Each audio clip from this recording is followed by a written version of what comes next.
Hey all good evening.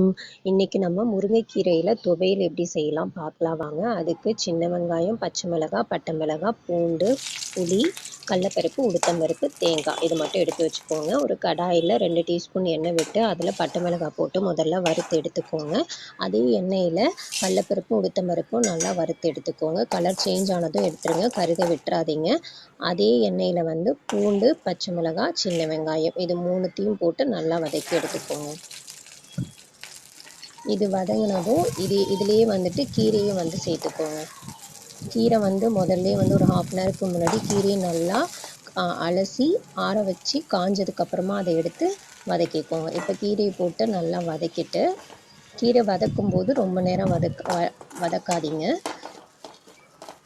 லைட்டாக வதக்கிட்டிங்க அப்படின்னா அது எண்ணெயிலே நல்லா வதங்க ஆரம்பிச்சிடும். அதுலேயே புளியவும் போட்டு வதக்கிட்டு தேங்காவையும் சேர்த்து நல்லா வதக்கிக்கோங்க.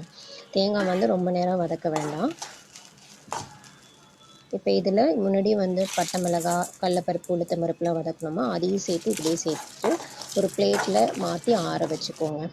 இது நல்லா ஆறுனதும் கொரன்னு நல்லா அரைச்சி எடுத்துக்கோங்க. நைஸாக அரைக்காதீங்க. இப்போ இதை கொரன்னு அரைச்சி எடுத்துக்கிட்டிங்க அப்படின்னா சுடு சாதத்தில் போட்டு சாப்பிடும்போது அவ்வளோ சுவையாக இருக்கும். நல்லெண்ணெய் போட்டு சாப்பிடுங்க, இன்னும் சுவையாக இருக்கும்.